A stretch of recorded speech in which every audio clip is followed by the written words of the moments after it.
जितनी कथाएं मैंने आज सुनी उसके अंदर इस व्यासपीठ के मुख से जो बातें निकल रही थी वो पूरी उतर रही थी। ये भी एक बहुत बड़ी बात है। हमने मंदिर का भी निर्माण किया, हमने गौशाला का भी निर्माण किया, अलग अलग समय पे भगवान की आराधनाएं भी की, कथाएं भी कराई। ये कहाँ से हमें ज्ञान मिला, कहाँ से विचार मिले? तो ऐसे ही व्यासपीठ से हमें ये मिले जो हमने उतारने का प्रयास किया।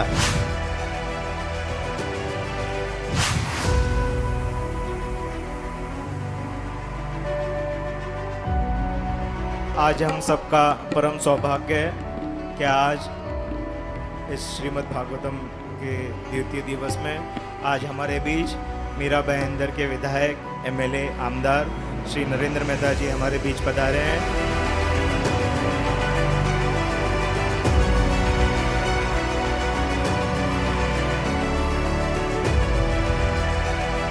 मैं सभी आयोजकों का हृदय से अभिनंदन करता हूँ कि आज बहुत ही सुंदर कथा वांचन हो रहा है यहाँ पर। हम सबका सौभाग्य है कि हम इस कथा में उपस्थित हैं। जो अभी अभी व्यासपीठ ने कहा, कथा सुनने के लिए भी नसीब लगता है।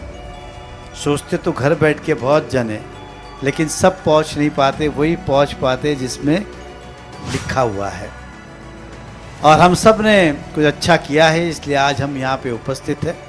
मैं अक्सर कहता हूँ कि युग कितना भी बदल गया हो, ज़माना कितना भी बदल गया, आधुनिक भी हो गया है, हम जिस नगरी में रहते हैं उसे माया नगरी भी कहते हैं, लेकिन आज भी भगवान की महिमा कम नहीं हुई। इस शहर में जगह जगह पे कहीं राम कथा, कहीं भागवत कथा का आयोजन हो रहा है और हर जगह भक्तगण है।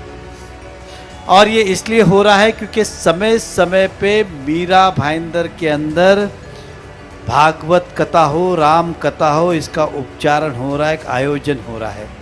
और यही वो कारण है कि मीरा भाईंदर धर्म नगरी के नाम से जानी जाती हैं।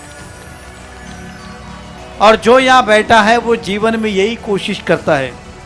अब थोड़े दिन पहले मैंने भी भागवत कथा कराई थी, तो जब मैं ऐसे प्रसंगों में जाता हूँ तो मुझे भी लगता है कभी हमें भी मौका मिलेगा तो कथा कराएंगे। तो हम सब यहाँ बैठे वही कारण है कि हम जब यहाँ आते हैं तो बहुत कुछ सीखने समझने मिलता है। बस जो व्यासपीठ ने कहा है उसे अपने जीवन में उतारे, अपने परिवार के साथ साथ औरों का भी भला करे, यही मैं आपको शुभकामनाएं दूंगा। मैं इस अवसर पर मुझे बुला के जो सम्मान दिया, इसलिए हृदय से आप सबका अभिनंदन करता हूँ। लेकिन जितनी कथाएं मैंने आज सुनी उसके अंदर इस व्यासपीठ के मुख से जो बातें निकल रही थी वो पूरी उतर रही थी। ये भी एक बहुत बड़ी बात है। इस्कॉन की कथा भक्तगण ज़्यादा है, पूरे देश में ही सबसे ज़्यादा है। और आज लाल प्रभु जी यहाँ पर आए हैं, वो भी हमारा सौभाग्य ही है। मैं राजनीति क्षेत्र में आने के बाद मुझे मन में अपने आप वो विचार निर्माण हुए।